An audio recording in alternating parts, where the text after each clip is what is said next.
Mr. Willowby's Christmas Tree by Robert Barry.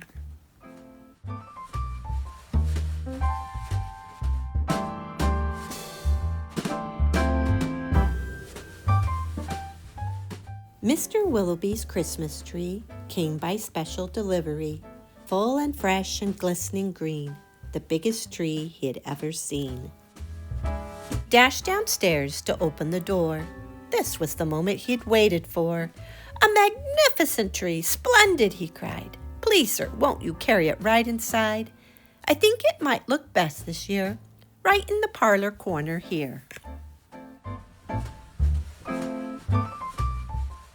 But once the tree stood in its place, Mr. Willowby made a terrible face.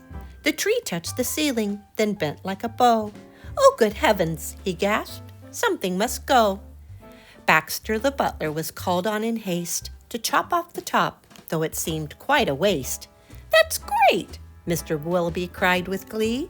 "Now we can start to trim my tree." When the trimming was well underway, the top was placed on a silver tray.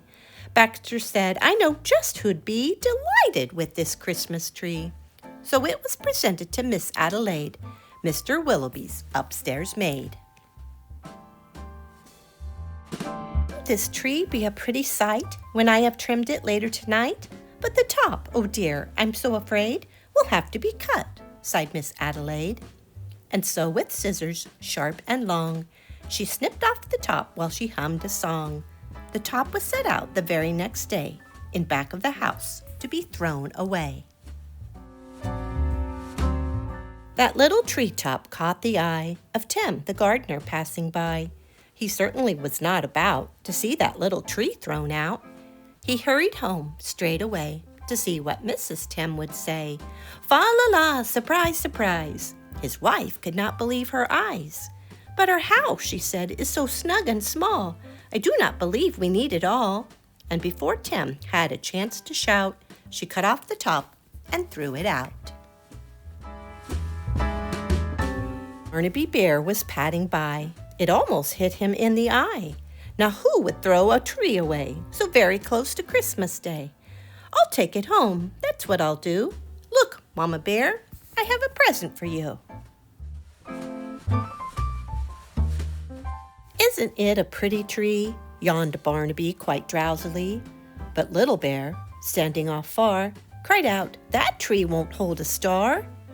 Barnaby said, "Let's cut a hunk off of the bottom, here at the trunk." But Mama Bear just shook her head and sliced the treetop off instead. "Jolly by golly," Barnaby said with a kick. "Mama, that surely is just the right trick.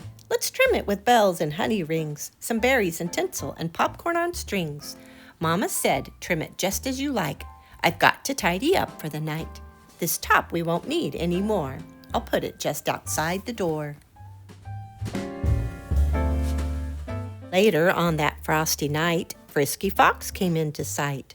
He spied the treetop, rubbed his chin, opened his sack, and stuck the top in.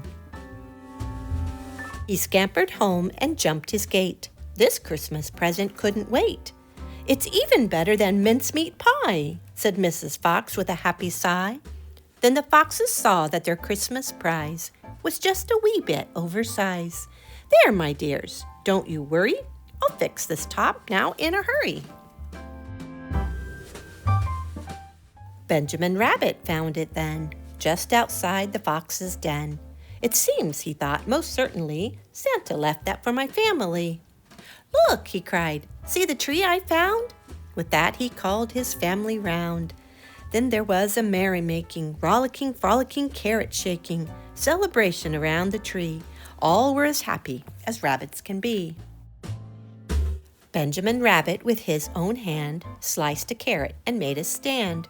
"Now let's see how this will look in our little chimney nook." But right away the children cried, "Look, it's leaning off to one side."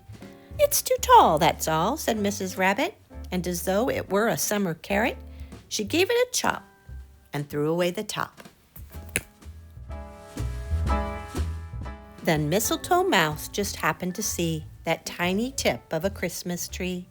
He pulled it through the snow and ice, up some stairs. He fell down twice.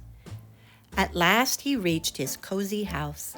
"It's just the right size," said Mrs. Mouse.